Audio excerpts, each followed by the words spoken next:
வணக்கம் வந்தனம் மக்களே, இது தமிழச்சு குரல், உங்களில் ஒரு குரல். இந்த காணொலியில் நீங்கள் பார்க்க போகிற சிறுகதை மனம் விரும்புதே உன்னை.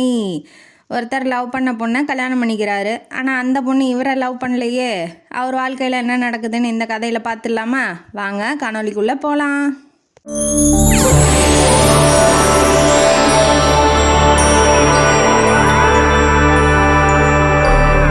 இந்த கதையோட ஆரம்பத்தில் ஒரு ஆஃபீஸை காமிக்கிறாங்க. ஆஃபீஸில் வந்து பூரணி அப்படிங்கிறவங்க வேலை செஞ்சிட்ருக்காங்க. அவங்க ஃப்ரெண்டோட இப்போ வந்து ஈவினிங் ஆயிடுச்சு, காஃபி குடிக்க போகிறாங்க. காஃபி குடிக்க போகும்போது தன்னோட வாழ்க்கையில் இது வரைக்கும் என்னென்ன நடந்திருக்கு அப்படின்னு சொல்லி யோசிக்கிறாங்க. இவங்களுக்கு வந்து கல்யாணம் ஆயிடுச்சு, லவ் மேரேஜ் தான். இவங்க வந்து ஜாதி வேறு வேறு தான், இருந்தாலும் வீட்டில் வந்து சம்மதம் வாங்கிட்டு கல்யாணம் பண்ணிக்கிட்டாங்க. ஒரு 6 மாதம் நல்லபடியாக குடும்பம் நடத்தியிருக்காங்க. 6 மாதத்துக்கு அப்புறம் மகேஷ் வந்துக்கு ஆக்சிடெண்ட் ஆயிடுச்சு. ஆக்சிடெண்ட் ஆனோன்னா அவர் இறந்து போயிட்டார். அதனால் ரொம்ப துக்கத்தில் இருக்காங்க, சோகமாகவே இருக்காங்க. ஒரு நாள் என்ன பண்ணாங்க, இனிமேட்டு வாழ முடியாது, நம்ம வாழ்ந்த எதுக்கு அப்படின்னு சொல்லி மகேஷை மறக்க முடியல அப்படின்னு தூக்கு போட போயிட்டாங்க. உடனே மாமியார் வந்து அண்ணம்மாள் அவங்க வந்து காப்பாற்றிடுறாங்க. ஏம்மா இப்படி பண்ணுற, மகன் தான் என்னை விட்டு போயிட்டான், என் மகனை மாதிரி நீ உன்னை மகளாக பார்க்குற, நீயும் போயிட்டீன்னா நான் என்னம்மா பண்ணுவேன் அப்படின்னு சொல்லி அவங்களும் நல்லவங்க தான், அன்பாக தான் இருக்காங்க. ஏன்னா அந்த மாதிரி கதைகளில் தான் மாமியார்லாம் அன்பாக இருப்பாங்க. நேர்லலாம் ப்ராக்டிக்கல்லாம் அதெல்லாம் சரியாக வருமானு தெரியல. உங்கள் வீட்டில் உங்கள் மாமியார் அன்பாக இருந்தால் சந்தோஷம்.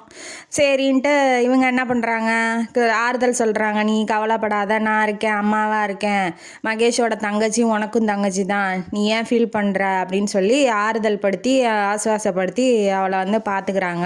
அப்புறம் ஒரு 2 வாரம் ஆகுது. அவங்க அம்மா வந்துடுறாங்க. யார், பூரணியோட அம்மா வந்து இனிமேட்டு அவங்க மாமியார் வீட்டில் என்ன வேலை, வா போகலாம் வீட்டுக்கு அப்படின்னு சொல்லி கூப்பிட்றாங்க. இவ என்னன்னா, அன்னலட்சுமி மாமியாருக்கு என்னன்னா, போகக்கூடாது, மருமக நம்ம வீட்டிலே இருந்துக்கணும், அங்கே எதுக்கு போய்கிட்டு அப்படின்னு சொல்லி நினைக்கிறாங்க. ஆனால் பூர்ணி என்ன நினைக்கிறான்னா, திரும்புகிற திசையெல்லாம் மகேஷ் நிற்கிற மாதிரியும் அவர் சந்தோஷமாக இருந்த அந்த ஈவெண்ட்ஸ்லாம் ஞாபகம் வருது இல்லையா. இந்த எந்த ரூமுக்குள்ளே நுழைஞ்சாலும் அவர் பேசிகிட்டு இருக்க மாதிரி, நின்றுட்டு இருக்க மாதிரி, அது இல்லாமல் ஹாலில் வேறு ஃபோட்டோ வேறு தொங்க விட்ருக்காங்களா, அதெல்லாம் பார்க்கும்போது அவளால் மறக்கவே முடியல. அதனால் என்ன பண்ணுறான், சரி வேண்டாம், இங்கே இருக்க வேண்டாம், ரொம்ப ஞாபகமாக இருக்குது, கொஞ்ச நாள் நான் போய் இருந்துட்டு வரேன் அப்படின்னு சொல்லிட்டு இவன் வந்து கிளம்பி போயிடுறா. அவங்களுக்கு கொஞ்சம் கஷ்டமாக தான் இருக்குது, இருந்தாலும் போவேணான்னு தடுக்க முடியாது இல்லையா. அதனால் அவங்க வீட்டுக்கு போயிடுறா. அவங்க வீட்டுக்கு போனால் அங்கே ஒரு பிரச்சனை. அவங்க அண்ணன் வந்து ரொம்ப உயிராக தான் இருக்கார் தங்கச்சி மேலே. அவங்க அண்ணி விமலாவுக்கு பிடிக்கல இது. ஏற்கனவே தங்கச்சின்னு உயிரை விடுவார். இது மொத்தமாக வந்து எங்கள் வீட்டில் வந்து தங்கவும் அவளுக்கு பிடிக்கவே இல்லை. 10ஆவது குறைக்கு இவர் என்ன பண்ணுறாரு, தங்கச்சியே சந்தோஷமா இல்லை, நமக்கு எதுக்கு சந்தோஷம்னு போய் ஹாலில் பெட்டை போட்டாப்புல. இவளும் இப்போ தான் கல்யாணம் ஆகிருக்கு, இவளுக்கும் சின்ன வயசு தான், அவளோட ஃபீலிங்ஸை இவங்க புரிஞ்சிக்கிறது இல்லை. அதனால் எதுக்கு அவள் அப்படி இருக்கும்போது நமக்கு எதுக்கு சந்தோஷம் அப்படின்னு இவர் நினைக்கிறாரு. ஆனால் இவர் ஒய்ஃப் என்ன நினைக்கிறாங்கன்னு இவர் வந்து நினைக்க தவறிட்டாப்புல.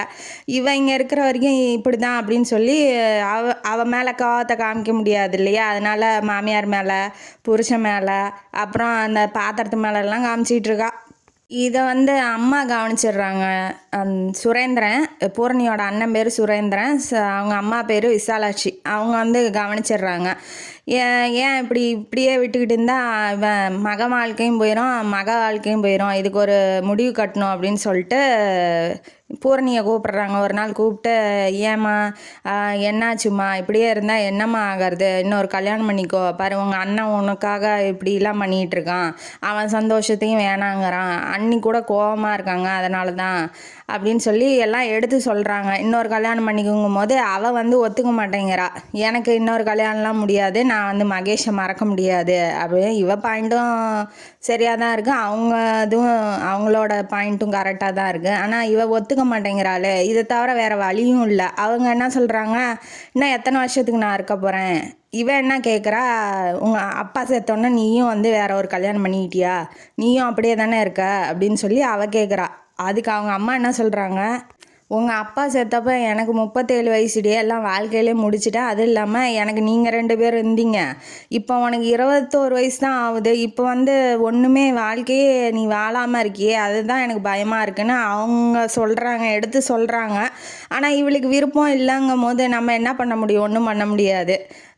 கட்டாயப்படுத்துகிறாங்க. இந்த மாதிரி அண்ணனுக்காகவாது இப்படி போய் கல்யாணம் பண்ணிக்கோ பாரு, இவங்க வாழ்க்கையும் கெட்டு போகுது. இப்போ என் பொண்ணு நல்லா இருக்கணும்னு நினைக்கிற மாதிரி தானே இப்போ அந்த பொண்ணு, அந்த மருமக வந்திருக்கால, அவங்க வீட்லேயும் நினைப்பாங்க. கொஞ்சம் யோசிச்சு பாரு அப்படின்னு சொல்லி சும்மா சும்மா அந்த டாப்பிக்கே எடுத்து பேசி எப்படியோ மனசை மாற்றுறாங்க. சரி நான் பண்ணிக்கிறனாலும் என்னை யார் கல்யாணம் பண்ணிக்க ரெடியாக இருப்பா அப்படின்னு சொல்லி அவள் கேட்குறா. அப்போ தான் சொல்கிறாங்க, அவங்க அண்ணன் ஃப்ரெண்டு சிவகுமார் அவர் வந்து உன்னை கல்யாணம் பண்ணிக்கிறேன்னு உங்கள் அண்ணன்ட்ட கேட்டிருக்காரு. இவர் என்னன்னா முதல்லே கேட்டிருப்பாப்புல, மகேஷுக்கு கல்யாணம் ஆகிறதுக்கு முன்னாடியே வந்து கேட்டிருப்பாப்புல பொண்ணுக்கு, அவங்க அண்ணன்ட்ட பொண்ணை தரியா, நான் வந்து பூரணியை கல்யாணம் பண்ணிக்கிறேன் அப்படின்னு சொல்லி. ஆனால் வந்து பூரணி அதுக்குள்ளே வந்து நான் மகேஷை விரும்புகிறேன்ன வாட்டி அவளோட சந்தோஷத்துக்குன்னு வந்து நம்ம குறுக்க நிற்கக்கூடாது அப்படின்னு அவரும் வேலைக்கு போயிருப்பார். இவங்களும் எதுவும் சொல்லாமல் மகேஷுக்கே கல்யாணம் பண்ணி கொடுத்துருப்பாங்க. இப்போ திரும்பவும் வந்து கேட்குறதுனால அவங்க வந்து இப்போ கல்யாணம் பண்ணி வைக்கிறதுக்கு ஃபுல் ஃபோர்ஸாக ரெடியாக இருக்காங்க. சரின்னு அப்படியே பேசி பேசி பேசி பேசி மனத்தை மாற்றும் போது அவளுக்கும் வேறு வழி இல்லை, என்ன பண்ணி தொலைகிறதுன்ட்டு சரின்னு ஒத்துக்கிட்டதுக்கப்புறம் ஒரு நாள் ஆஃபீஸில் இருக்கும்போது ஃபோன் வருது. உனக்கு தான் ஃபோனுன்னு பக்கத்தில் ஃப்ரெண்டு சொல்லும் போது யாராக இருக்கும், அம்மாவாக இருக்குமா அண்ணாவாக இருக்குமான்னு யோசிக்கிறா. அதுக்கப்புறம் தான் தெரியுது நம்ம சிவகுமார். ஃபோன் அடிச்சுட்டு என்ன சாப்பிட்டியா என்ன பண்ணுறேன்னு கேட்கும்போது இவன் எதுக்கு ஃபோன் பண்ணுறான், அவன் பேரும் அவனை கல்யாணம் பண்ணிக்கிறதா இவளுக்கு பிடிக்கல, இருந்தாலும் மனசுக்குள்ளே வச்சுக்கிட்டு இருக்கா. ஏன் இவன் எதுக்கு ஃபோன் பண்ணுறான் தேவையில்லாமல், இவனால தான் இப்போ எனக்கு பிரச்சனை, இவன் வேண்டான்னு இப்போ எனக்கு கல்யாணமும் நடந்திருக்காது அப்படிங்கிற மாதிரி அவன் மேலே வெறுப்பை அள்ளி கொட்டுறா. சரின்ட்டு இன்னைக்கு ஈவினிங் வா வெளியில் போகலான்னு கூப்பிட்றாப்புல. அதுக்கு இவன் என்ன சொல்கிறா, நான் வந்து வெளியில் போகிறேன், எனக்கு வேலை இருக்குது, நான் கோயிலுக்கு போகணும் அப்படின்னா. ஆமாம் நானும் தான் கோயிலுக்கு தான் கூப்பிட்றேன் வந்துரு அப்படின்னு சொல்லி அவரும் சொல்கிறாரு.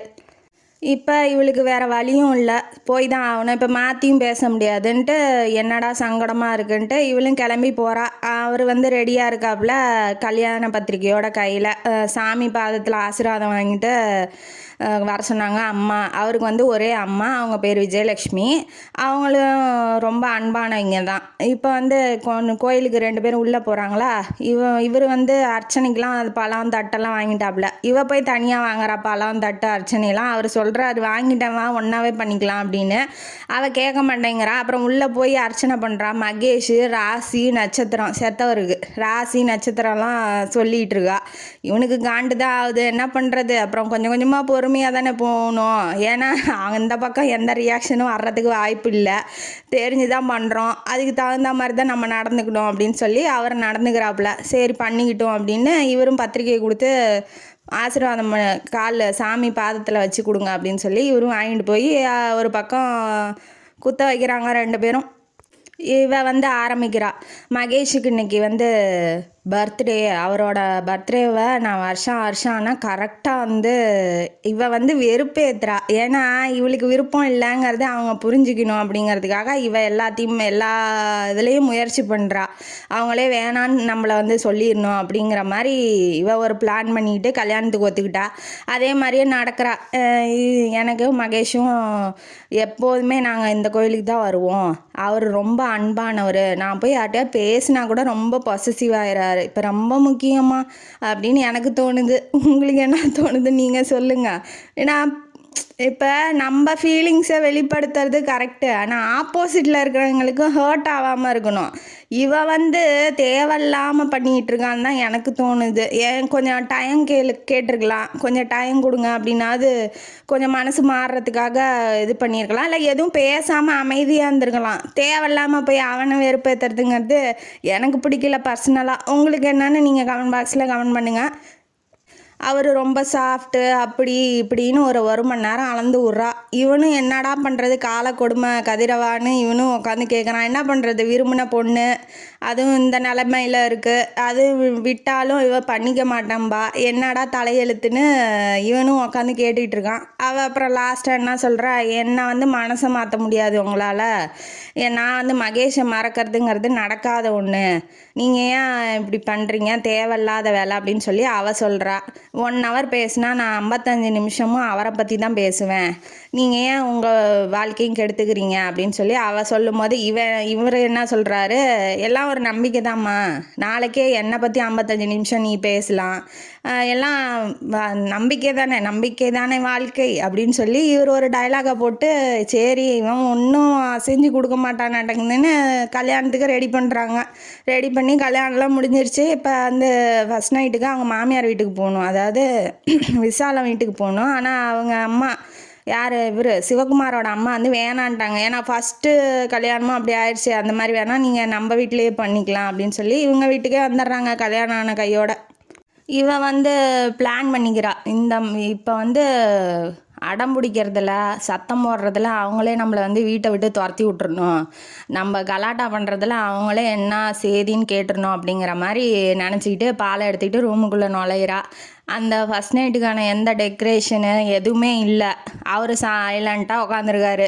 ஏன்னா இவருக்கு தெரியும் என்ன நடக்குங்கிறது, இவருக்கு தெரியும் இல்லையா, அதனால் வந்து அவர் ரொம்ப அமைதியாக உட்காந்துட்ருக்காப்புல. வா வந்து உட்காரு அப்படின்னாட்டி ஏன் இந்த மாதிரி ஒன்றுமே இல்லைன்னு இவ ஆரம்பித்தோடனே அந்த பூவு இதெல்லாம் தொங்க விடுவாங்கள்ல அதெல்லாம் எதுவும் இல்லை. இப்போ இவர் என்னங்கிறாரு, அது தேவையில்லம்மா, நம்ம முதல்ல பேசி புரிஞ்சுக்கலாம், ஏன்னா நீயும் மறக்க முடியாதுங்கிற, முதல்ல ஒரு 15 நாள் 20 நாளைக்கு பேசலாம், ஒருத்தருக்கு ஒருத்தர் புரிஞ்சிக்கலாம், அதுக்கப்புறம் அதெல்லாம் பண்ணிக்கலாம், இது இப்போ தேவையில்லை அப்படின்னு சொல்லி அவர் நல்லா தான் பேசுகிறாப்புல. இவ வந்துக்கிட்டு நீ என்ன பண்ணாலும் அதெல்லாம் முடியாத காரியம் அப்படின்னு மனசுக்குள்ளே நினச்சிக்கிறா. உடனே வந்துக்கிட்டு இவ திரும்பியும் மகேஷை பற்றி ஆரம்பிக்கும் போது அவர் வந்து போய் படுத்துக்கலாமா அம்மா, இவர் போய் படுத்துக்கிறாரு, அவளும் போய் படுத்துக்கிறா. அப்புறம் இந்த மாதிரியே போகுது, ஒரு 2-3 வாரம் போகுது. அவள் எப்போ பார்த்தாலும் இதே பேச்சு மகேஷுன்னு பேசிக்கிட்டே இருந்தா. ஒரு மனுஷனுக்கு ஒரு அளவுக்கு பண்ணலாம், ஓவராக பண்ணா. மகேஷை விரும்பினா நீ உன் மனசுக்குள்ளே வச்சுக்கோ, இன்னொருத்தனை கல்யாணம் பண்ணி ஏன் அவன் வாழ்க்கைக்கு எடுக்கிறேன்னு எனக்கு தோணுது. அதுக்கப்புறம் அவங்க மாமியார், இப்போ புது மாமியார் இருக்காங்க இல்லையா, அவங்களுமே ரொம்ப அன்பாக தான், நீ எந்த வேலையும் செய்ய வேணாம்மா, நீயும் ஆஃபீஸுக்கு போகிற, நீயும் கஷ்டப்படுற, நீ வீட்லேயே இருந்து என் கூட பேசிகிட்டே இருக்கணும்னு எனக்கு ஆசை, இருந்தாலும் நீ கேட்க மாட்டா இல்லையான்னு அவங்க ரொம்ப அன்பாக மாமியாரில் அம்மா மாதிரி இருக்காங்க. இவ போய் சும்மா இல்லாமல் ஏன் பழைய மாமியார் அந்த அந்த மகேஷ் அம்மா இருக்குல்ல, அதை பற்றி அங்கே போய் சொல்கிறான். இவன் வந்து சொல்லி தான் வச்சுருப்பான், நீ என்கிட்ட உன் மகேஷ் புராணத்தை எவ்வளோ வேணாலும் பாடு, ஆனால் எங்கள் அம்மாட்ட போய் பாடாத. ஏன்னா எந்த ஒரு அம்மாவுக்குமே பையனை பற்றி பேசினா தான் பிடிக்கும். தேவையில்லாமல் அடுத்தவங்க பையனை பற்றி பேசிக்கிட்டு பெருமை பண்ணிக்கிட்டு இருந்தால் அவங்களுக்கு பிடிக்காது இல்லை, மனசு கஷ்டப்படும். ஏன்னா எங்கள் அப்பா வந்து 3 வயசுலேயே இறந்து போயிட்டாங்க, எங்கள் அம்மா தான் என்னை வளர்த்தி இவ்வளோ தூரம் கஷ்டப்படுத்திருக்காங்க, அதையும் சொல்கிறான் அவன்.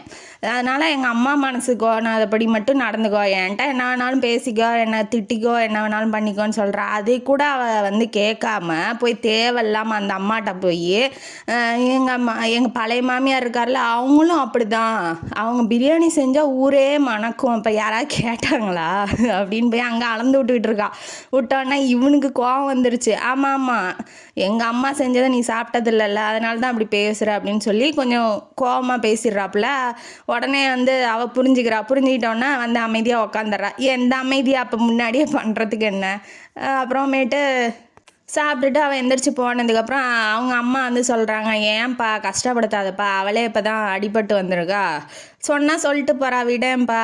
அவங்க மாமியாரை பற்றி சொல்கிறா. அடுத்தது என்னை பற்றி சொல்லுவா, ஒரு நாள் வரும் விடுப்பான்னு 2 பேரும் அவ்வளோ நம்பிக்கையாக அவளை வந்து பார்த்துக்கிறாங்க. அவளை மனசு கஷ்டப்படக்கூடாதுன்னு நினைக்கிறாங்க. அந்த மக்கு அதெல்லாம் எங்கே தெரியுது, மகேஷுன்னு போனவனை பற்றியே நினச்சிக்கிட்டு இருக்கா. லவ் பண்ணலாம், அதனால் இருந்தாலும் நிஜத்தில் இருக்கிறவங்க மேலே கொஞ்சமாவது ஹர்ட் பண்ணாமலாவது இருக்கணும். சரி, அது நம்ம கருத்து. அடுத்தது கதைக்கு வருவோம்.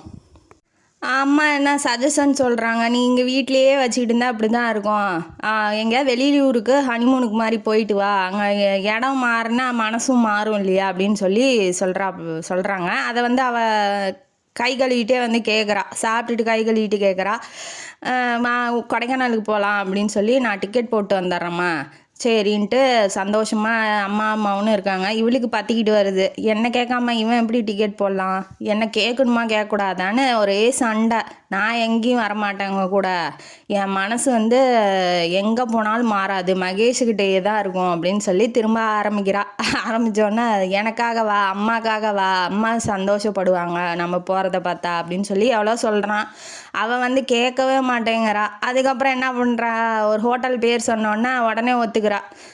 அது கதையே படிக்க வேணாம், நீங்களே தெரிஞ்சுக்குவீங்க. அந்த ஹோட்டலுக்கு அந்த மகேஷ் போயிருப்பான், அதனால ஒத்துக்கிட்டு இருந்திருப்பான். அதே சீனு தான். இப்போ ஹோட்டலில் எல்லாம் கொடைக்கானல்லாம் சுற்றி பார்த்துட்டு ஜன்னல் ஓரமாக ஹோட்டல் ரூமில் போய் நின்றுட்டுருக்கா.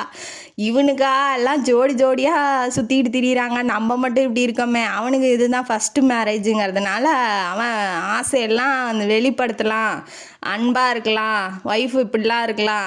இவன் என்ன பண்ணியிருக்கணும், இவளை அதாவது சிவகுமாரை விரும்புகிறவளை லவ் பண்ணியிருந்தா அதெல்லாம் நடக்கும், கல்யாணம் பண்ணியிருந்தாலும் நடந்திருக்கும். ஆனால் இவன் தான் இவளை லவ் பண்ணுறானே, அப்புறம் அவளுக்கு தகுந்த மாதிரி தான் நடந்துக்க முடியும். ஆசையெல்லாம் கண்ட்ரோல் பண்ணிக்கிட்டு எதுவுமே சொல்ல முடியாத மாதிரி ரூமுக்குள்ளே கதை என்ட்ரு பண்ணுறான். என் வெளியில் போனால் தொல்லை தாங்க முடியல, எல்லாம் ஜோடி ஜோடியாக திரியிறானுங்க அப்படின்னு சொல்லிட்டு ரூமுக்குள்ளே வரான். ரூமுக்குள்ளே வந்தோடனே ஏன் என்னாச்சு அழுதுகிட்டு இருக்கா. ஏன் என்னாச்சுன்னு இவன் கேட்குறான். நமக்கு தெரியும், அவன் கேட்குறான். கேட்ட உடனே என் மகேஷ் நானும் இந்த ரூமில் தான் புக் பண்ணி ஹனிமூனுக்கு வந்தோம். அவன் காண்டாகிறான். எப்போ பார்த்தாலும் வாயை திறந்தா மகேஷுன்னா அவன் காண்டாகிறான்.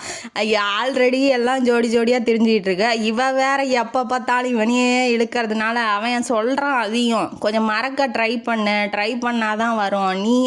நீ நினச்சிக்கிறது தான் எல்லாமே. அவரை கொஞ்சம் கொஞ்சமாக மறக்க ட்ரை பண்ணேன். இப்போ அவர் இறந்துட்டாரு, நான் உயிரோடு தானே இருக்கேன், என்னை கொஞ்சம் பார்க்கலாம்ல நீயே அப்படின்னு சொல்லி அவர் அன்பாக தான் சொல்கிறாரு. அதெல்லாம் என்னால் முடியாது, மகேஷ் தான் என்னோட பிராணநாதன்னு உள்ள டயலாகை போட்டேன்னா அவன் வெறி ஆகிட்டான். இன்னமேட்டெலாம் அவன்கிட்ட பேச்செல்லாம் வச்சுக்க முடியாது, ஒரே வீச்சு தான் அப்படின்னு சொல்லி பெட்டில் தள்ளி எல்லாம் முடிஞ்சிருச்சு.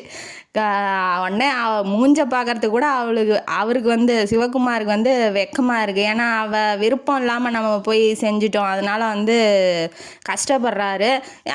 அவ பண்ணுறதும் அப்படி தானே இருக்குது. பிடிக்கலன்னா ஒரு அமைதியாக இருக்கலாம். ஆனால் ஓவராக எப்போ பார்த்தாலும் மகேஷ்னு புராணம் பாடிக்கிட்டே இருந்தா காண்டு நமக்கே படித்த எனக்கும் ஆகுது, கேட்குறவங்களுக்கும் ஆகுன்னு தான் நினைக்கிறேன். ஏன்னா அந்த அளவுக்கு டென்ஷன் ஆகுது. அதுக்கப்புறம் வீட்டுக்கு வந்துட்டோன்னே பேசிக்கவே இல்லை. அவங்க ஒரு மாதமாக பேசல அவர். ஏன்னா போய் தேவையில்லாமல் அவளுக்கு விருப்பம் இல்லாமல் பண்ணிட்டோம், தேவையில்லாமல் இந்த இதெல்லாம் வேண்டாம், அவள் பாட்டுக்கு அவள் இருந்துட்டு போகிறா, நம்ம பாட்டுக்கு நம்ம இருந்துக்கிறோன்னு அன்னையிலேருந்து பேச்சுவார்த்தையும் கட் பண்ணிட்டாரு. உடனே அந்த மாமியார் இருக்காங்க இல்லையா, அவங்களும் அதிகமாக அவள்கிட்ட பேசுறதில்ல.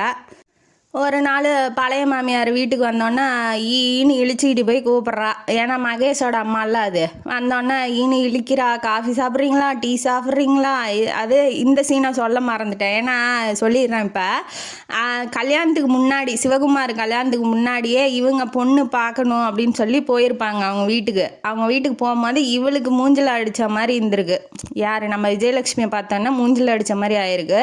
அதனால் எதுவுமே பேசலை. அவங்க அன்பாக பேசுகிறாங்க, என்னம்மா போயிட்டு வந்துட்டியா, ஏதாவது பிரச்சனையாம்மா அப்படின்னு சொல்லி கேட்குறாங்க. அவள் வாயே பேசாமல் மூஞ்ச வச்சுக்கிட்டு உள்ளே போயிட்டா. மூஞ்சி கழுவுணுன்னு மூஞ்சில் அடித்த மாதிரி எந்திரிச்சு போயிட்டா.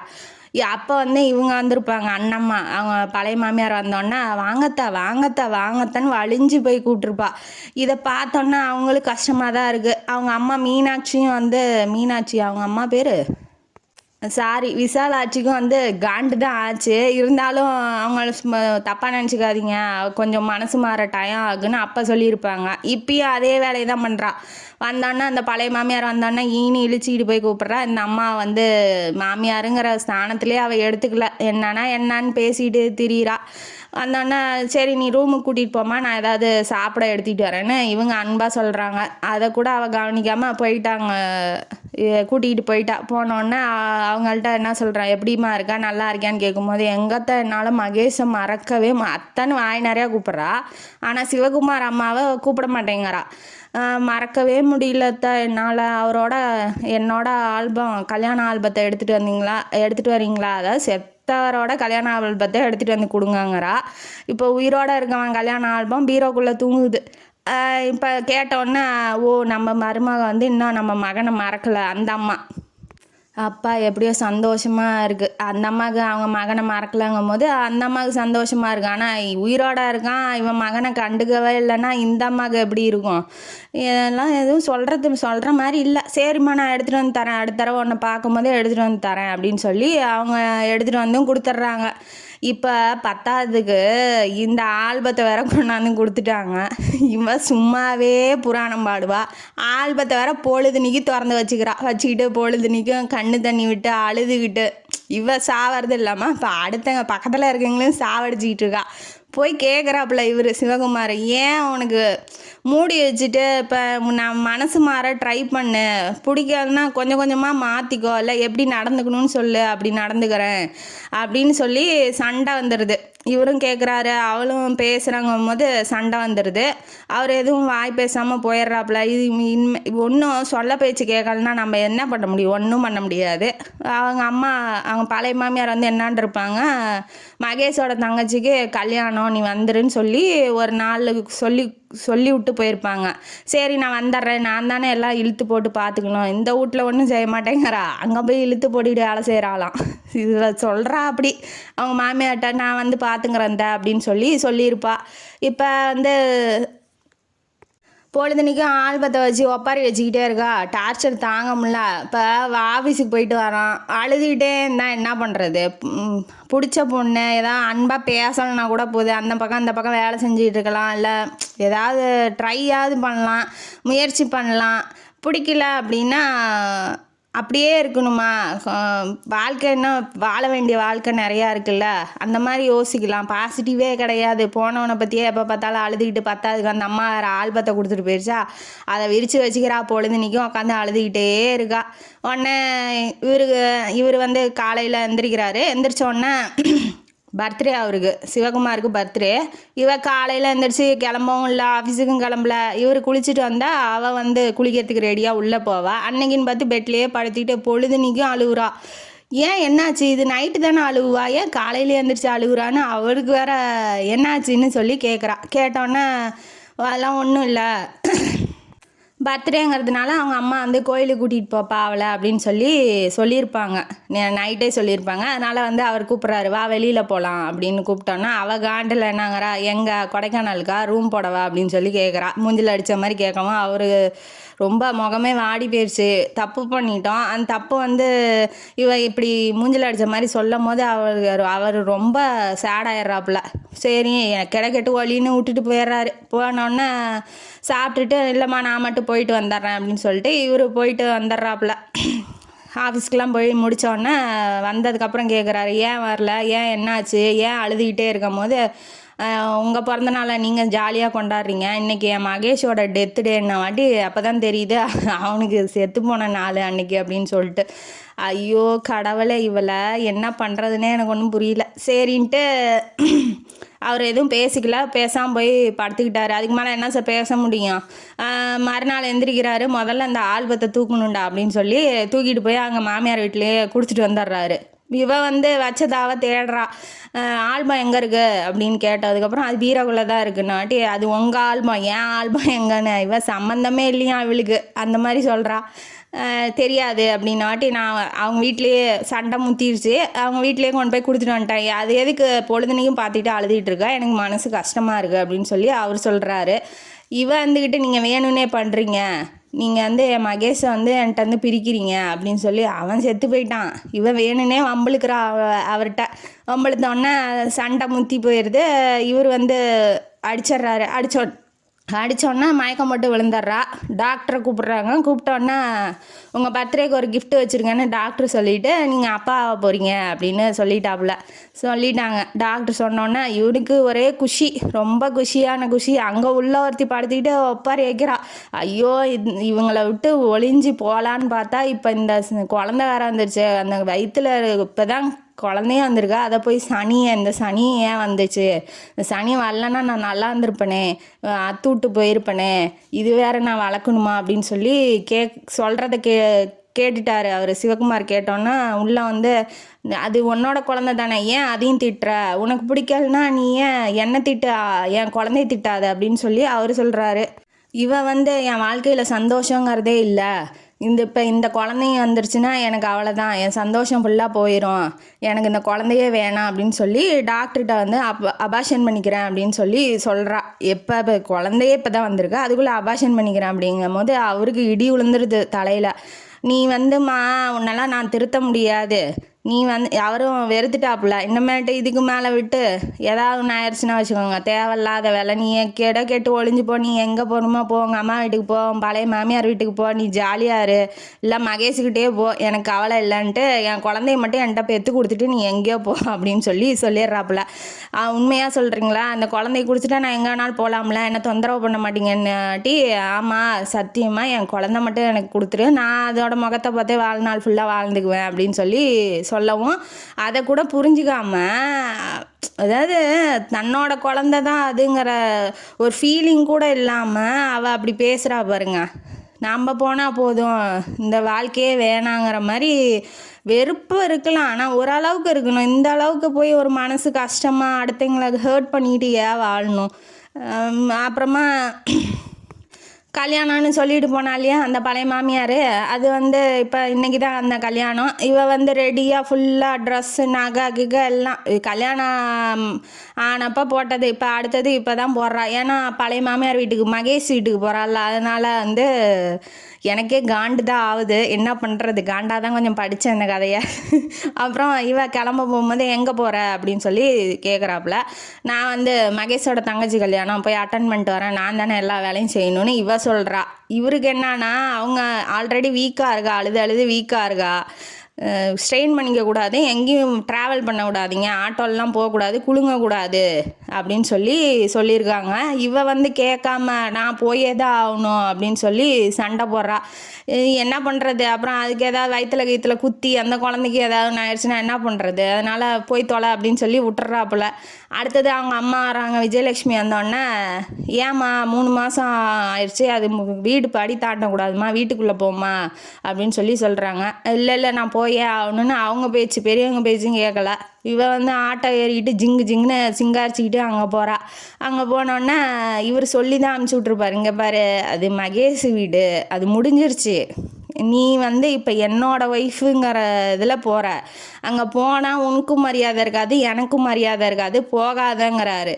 அந்த சிவன் பார்வதிக்கிட்ட அந்த சதி இதில் சொல்லுவார், நீ போகாத அப்படின்னு, அந்த மாதிரி இவர் சொல்கிறாரு. கேட்காம, சொன்ன பேச்சு கேட்காம போய் அங்கெல்லாம் கழுவி, சொந்தக்காரங்கள்லாம் அந்த பழைய மாமியாரை கழுவி ஊற்றுறாங்க. தாலியோடு நின்றுட்டு சிங்காரிச்சிக்கிட்டு நிற்கிறத பார்த்துட்டு, உன் மகன் சேர்த்து ஒரு 3 மாதமா 4 மாதம் கூட ஆகலை, அதுக்குள்ளே என்ன கல்யாணம் பண்ணிக்கிட்டு இவ்வளோ ஜாலியாக இருக்கா, சிரிச்சுக்கிட்டு பேசிக்கிட்டு இருக்கா எல்லாத்துக்கூடையும், இவெல்லாம் ஒரு பொம்பளை அப்படின்னு சொல்லி எல்லாரும் அவள் காதுபடையும் பேசுகிறாங்க, அந்த மாமியார் காதுபடவும் பேசுகிறாங்க. இவளை இப்போ கல்யாணத்தை விட்டு அடிச்சும் துரத்த முடியாது, வேலை செய்யாதன்னு சொல்ல முடியாது, மூஞ்சில் அடித்த மாதிரி. அதனால கொஞ்சம் மிரட்டுற மாதிரி அவங்க பழைய மாமியார் என்ன பண்ணுறாங்க, நீ ரொம்பலாம் ஸ்ட்ரெயின் பண்ணிக்காதம்மா, போய் உக்காரு, நீ ஏன் வேலை செஞ்சுக்கிட்டு இருக்க அப்படின்னு சொல்லி ஒரு மாதிரியாக சொல்லவும் அவளுக்கு புரிஞ்சுக்கிறா. ஏன்னா எல்லாரும் சுற்றி அவள்கிட்ட காது பட தானே பேசுகிறாங்க. இது தேவையா நமக்கு? அறிவு வேணாமா? ஐயோ என்னாமோ. அப்புறம் போய் உக்காந்துக்கிட்டோன்னா வயிற்றை பிடிச்சிக்கிட்டு உக்காந்துடுறா. வேலை இந்த பக்கம் அந்த பக்கம் இழுத்து போட்டுக்கிட்டு செஞ்சாலியா வேலை, ஆட்டோவில் வேற போயிருக்கா. வயிறை பிடிச்சிட்டு உக்காந்தோன்னா எப்போதும் போல் சினிமாலாம் காமிக்கிற மாதிரி அபாஷனும் ஆயிடுச்சு. வீட்டில் இறக்கி விட்டா. அவள் ஆஸ்பத்திரிக்கு கூட கூட்டிகிட்டு போகல அந்த பழைய மாமியார். வீட்டில் சிவகுமார் வீட்டில் இறக்கி விட்டுட்டு இந்த மாதிரி ஆயிடுச்சு அப்படின்னு சொல்லிட்டு அவள் போயிட்டா. இவங்க சிவகுமார் விஜயலட்சுமி இடியே விழுந்துருச்சு. என்ன சொல்கிற, நான் தான் போவேனான்னு படித்து சொன்னனே, என் பேச்சை கேட்டியா, என்னமோ பண்ணிக்கிட்டு போய் தொலை அப்படின்னு சொல்லி அவர் அப்படியே மூஞ்ச பார்க்கறதுக்கு கூட அவருக்கு சிவகுமாருக்கு விருப்பம் இல்லை. விஜயலட்சுமி அம்மா எதுவும் அவள்கிட்ட பேசவே பிடிக்கல. ஓரளவுக்கு அன்பை கொடுத்தா, அன்பை கொடுக்கலனாலும் பரவாயில்ல, ஏற்றுக்கலாம். தேவையில்லாமல் போய் அவங்கள ஹர்ட் பண்ணி இதெல்லாம் தேவையா? இவளுக்கு என்னன்னா, நம்ம திட்டுனதுனால நம்ம குழந்தைய நம்மளே கொண்டுட்டோமோ அப்படின்னு சொல்லி அந்த மாமியார் வீட்டிலலாம் திட்டுனாங்க பார்த்தீங்களா, அந்த இதில் இப்போ அவளோட நிலமை என்னான்னு புரிஞ்சுக்கிட்டா. இவர் பேசுகிறதே இல்லை, ஹாலில் படுத்துக்கிட்டாப்புல, ரூம் பக்கமே போகிறதில்ல. ஏன்னா ஒரு அளவுக்கு தான், இது ஓவராக போயிடுச்சு. அதனால் ரூமுக்குள்ளேயோ அவள் மூஞ்சையோ எடுத்து பார்க்குறதில்ல. அந்த அம்மா குழந்த வரும், பேரன் பேத்தி வரும், விளையாடலான்னு பார்த்தாங்க. அந்த அம்மாவுக்கு இடி விழுந்துருச்சு. அதனால் அது நான் கோயில் குளத்துக்கு போகிறேன்னு ஒரு மாதம் ட்ரிப்பு போட்டுருச்சு. ட்ரிப்பு போட்டு நான் வெளியூருக்கு போகிறேன் அப்படின்னு சொல்லிட்டாங்க. அவனுக்கு புரியுது, தேவையில்லாமல் இங்கே இருந்துக்கிட்டு மனசை கஷ்டப்படுத்திக்கிட்டு நீ போயிட்டு வாமான்னு அவரும் அனுப்பிச்சி விட்டாரு. மூஞ்சையே பார்க்கறதில்ல. இவளுக்கு குற்ற உணர்ச்சி சாவுரா, என்ன இப்படி பண்ணிட்டோமே, இவங்க அன்பாக இருந்தாங்களே, அவங்க அன்பை புரிஞ்சிக்கலையே, இப்போ தான் தெரியுது. அங்கே வந்து திட்டு விழுந்து அவமானப்பட்டதுக்கு அப்புறம் தான் இங்கே தெரியுது இவங்களோட அருமை. அப்புறம் பாசமாக பேசலாம் அப்படின்னு சொல்லி ட்ரை பண்ணுறா. யார்? சிவகுமார்கிட்ட. இந்த ட்ரை அப்பயே பண்ணியிருக்கிறது எல்லாம் பட்டு தான் திருந்துறாங்க. அண்ணன் இருந்துக்கிட்டு இவன் என்ன நினைக்கிறான், இவன் குழந்த பெற்றுக்கிட்டு போகிறேன்னு தானே சொன்னான், இன்னும் போகாமல் ஏன் அந்த வீட்டில் இருக்கா, அதை பற்றி பேசவே மாட்டேங்கிறாள் அப்படின்னு சொல்லி இவர் நினைக்கிறாரு. இவருக்கு உடம்பு சரியாமல் போயிடுதா. இவ வந்து எட்டி பார்க்குறா. ஆனால் அவர் திரும்பி படுத்துக்கிறாப்புல. அவளுக்கு மூஞ்சில் அடித்த மாதிரி ஆனோடனே ஆஃபீஸுக்கும் போயிடுறா. போனோடனே இவன் என்ன மனசு கேட்க மாட்டேங்குது. சரி, வீட்லேயும் ஆள் இல்லை, இவளை சமைக்க வேணான்னு சொல்லிட்டு வேலைக்காரியை போட்டாங்க. வேலைக்காரி வந்து வேலை செஞ்சிகிட்ருக்கா. இவள் வேலையும் செய்யறதில்ல. இவளை ஒரு ஜீவனாவே அந்த வீட்டில் மதிக்கிறதில்ல. 2 பேரும் முன்னாடி அன்பு பேசினாங்க, பழகுனாங்க. இப்போ வந்து இந்த குழந்த போனதுலேருந்து யாரும் அவளை மதிக்கிறது கூட கிடையாது. சரின்ட்டு வீட்டுக்கு வந்துடுறா. ஆஃப் டே லீவ் போட்டு வந்துடுறா. என்னாச்சோ ஏதாச்சோன்னு கஞ்சிலாம் வச்சு கொடுக்குறா சிவகுமாருக்கு. இந்தாங்க, எந்திரிங்க, கஞ்சி குடிங்க, வாங்க ஹாஸ்பிட்டலுக்கு போகலாம், ஏன் உடம்ப பார்த்துக்கோங்க நீங்கள் அப்படின்ன வாட்டி என் குழந்தைய என்னால் பார்த்துக்க முடியல, என் உடம்ப பார்த்து எனக்கு என்ன வருதுங்கும் போது அவளுக்கு மூஞ்சை கொண்டு போய் எங்கே வச்சுக்கிறதுனே தெரியல. ஒன்றுமே பேசலை. கஞ்சி வச்சுட்டு எந்திரிச்சு போயிட்டா. அவரும் குடிக்கலம்போது அவங்க அம்மா திரும்பி வந்துட்டாங்க. அன்றைக்கி ஒரு ஆஃபீஸு இப்போ வந்து புரிஞ்சுக்கிட்டா. அவள் என்னன்னா, அன்பு கொடுக்குறாங்க, நம்ம ஏற்றுக்கிறது நம்ம விருப்பம்தான். அதை வந்து அதாவது நிராகரித்தா கூட டீசெண்டாக இந்த மாதிரி மூஞ்சில் அடித்த மாதிரி ஹர்ட் பண்ணுற மாதிரி பண்ணக்கூடாது அப்படின்னு சொல்லி உண்மையான அன்பு எங்கே இருக்குது அப்படின்னு சொல்லி இப்போ கொஞ்சம் கொஞ்சமாக புரிய வருது. அன்னைக்குன்னு பார்த்து அவருக்கு ப்ரமோஷன் கிடச்சிருச்சு. வெளியூரில் போய் ப்ராக்டிஸ் பண்ணோம் 2 வருஷத்துக்கு அப்படின்னு சொல்லி கான்பூரில் போய் ப்ராக்டிஸ் பண்ணோன்னு வந்துருச்சு. இவர் வந்து ட்ரெயின் ஏறி போய் 2 வருஷத்துக்கு ஆள் வரமாட்டாப்புல அப்படின்ன வாட்டி இவளுக்கு வந்து இடி விழுந்துருச்சு. ஐயோ, இப்போ தான் வந்து அன்பாக பேசலாம், பழகலாம், அன்பாக இருக்கலான்னு பார்த்தா இப்போ வந்து இப்படி சொல்கிறாரு அப்படின்னு சொல்லி அவளுக்கு அழுக கண்ட்ரோல் பண்ண முடியல. அவங்க அம்மா என்ன சொல்கிறாங்க, நான் வச்சுருக்கிறது ஒரே பையன், நீ ஏன்டா அங்கெல்லாம் போய் கஷ்டப்படுற, அவளை வேணா அவங்க அம்மா வீட்டுக்கு அனுப்பிச்சி விட்ரு அப்படின்னு சொல்லி அவர் சொல்கிறாரு. அவங்க சொன்னோடனே அவள் போகிறது அவள் விருப்பம், நான் போய் அவள்கிட்ட பேசக்கூட எனக்கு விருப்பம் இல்லை அப்படின்னு சொல்லி சொல்கிறாரு. இப்போ வந்து அவள் வந்து ஒரு தனியாக ஒதுக்கி வச்சிட்டாங்க அவங்க 2 பேரும். அடுத்தது நான் போயிட்டு வரேம்மா, இங்கே இந்த வீட்லேயே இருந்தால் பைத்தியம் முடித்த மாதிரி ஆகுது, நான் வந்து போயிட்டு வந்துடுறேன் அப்படின்னு சொல்கிறதும் அவங்க அம்மாவுக்கு புரியுது. சரி போயிட்டு வாப்பான்னு அனுப்பிச்சி விட்றாங்க. அனுப்பிச்சி விட்டோன்னே போகிற வரைக்கும் வாசப்படியிலே நிற்கிறா, சொல்லுவாருன்னு. இவர் அந்த அம்மா டூருக்கு போகும்போது இவள்கிட்ட எதுவும் சொல்லலை. இப்போ வந்து ப்ராக்டிஸுக்கு வெளியூருக்கு போகிறாரு, அப்பயும் எதுவும் சொல்ல மாட்டேங்கிறாரு. ஆட்டோ ஏறி போயிட்டாப்புல. போனோடனே வந்து மாமியார் காலை பிடிச்சி அழுகிறா. என்கிட்ட ஒரு வார்த்தை கூட சொல்லலை, என்னை மன்னிச்சிருங்க, என்னால் தான் எல்லாமே நடந்துச்சு, நான் புரிஞ்சுக்கிட்டேன், என் தப்பு என்னன்னு தெரிஞ்சுக்கிட்டேன் அத்தை, என்னை வெறுக்காதீங்க, என்னை மன்னிச்சிருங்க அத்தை அப்படிங்கிற பாசமே இப்போ தான் வருது, மன்னிச்சிருங்கன்னு சொல்லி அழுகிறா. அந்த அம்மாவும் ஆல்ரெடி அன்பானவங்க. இவள் அழுகிறத பார்த்தோன்னா, ஏம்மா இவ்வளோ கஷ்டப்படுற, அது முன்னாடியே சொல்லியிருந்தேன், நான் அவனை போவேணான்னு சொல்லியிருப்பேன்ல, இப்போ வந்து சொல்கிறியே அப்படின்னாட்டி நான் அவரை எப்படி போவேனான்னு போகாமல் தடுத்துட்றேன், எப்படி போவார் என்னை விட்டுட்டு நான் பார்க்குறேன் அப்படின்னு சொல்லி இவள் ட்ரெயினு பிடிக்கிறதுக்கு ரயில்வே ஸ்டேஷனுக்கு ஆட்டோ பிடிக்கிறா. அவள் அந்த பக்கம்தான் ஒரு ஆட்டோ வருது, இந்த பக்கம் இவள் போகிறதுக்கு ரெடி ஆகிறா. வந்து நிறுத்துது வாசப்படியில். நின்னதுக்கப்புறம் சிவகுமார் தான் இறங்குறாப்புல. ட்ரெயின் டிக்கெட்டை மறந்துட்டேன் அப்படின்னு சொல்லி சொல்கிறாப்புல. உடனே இருந்துக்கிட்டு அதான் சான்ஸுன்னு போய் காலில் விழுந்து மன்னிச்சிருங்கன்னு கட்டி பிடிச்சி ஹக் பண்ணி என்னை மன்னிச்சிருங்கன்னு அழுது சட்டையை நனைச்சி அவரும் புரிஞ்சுக்கிறாரு, லவ் பண்ண பொண்ணு தானே, சரி ஏதோ தப்பு பண்ணிட்டா மன்னிச்சிடலாம் அப்படின்னு சொல்லி அவர் மன்னிக்கிறாரு. அவங்களோட கல்யாண வாழ்க்கை இனிமேட்டு நல்லா இருக்குன்னு நம்ம நம்புவோம் அப்படின்னு சொல்லி ஆசிரியரும் நம்ப வச்சு இந்த கதையை இதோட முடிக்கிறாப்புல. இந்த கதையிலேருந்து நமக்கு என்ன தெரியுது, பிடிக்கலனா யாரையும் ஹர்ட் பண்ணாதீங்க, அவங்களுக்கு சொல்லி புரிய வைங்க, பிடிச்சிருக்கா வாழ்க்கையை வாழுங்க நல்லா, ஆசைப்பட்ட வாழ்க்கை கிடைக்கலன்னா கிடைச்ச வாழ்க்கையை ஆசைப்பட்டு ஏற்றுக்கோங்க, வேறு வழி அதுதான் அப்படின்னு சொல்லி நானும் முடிக்கிறேன். இந்த கதை உங்களுக்கு பிடிச்சிருந்தா லைக் பண்ணுங்கள், ஷேர் பண்ணுங்கள், சப்ஸ்கிரைப் பண்ணுங்கள், கமெண்ட் பாக்ஸில் உங்கள் கமெண்ட் பண்ணுங்கள், படித்து பார்க்குறேன். நன்றி மக்களே.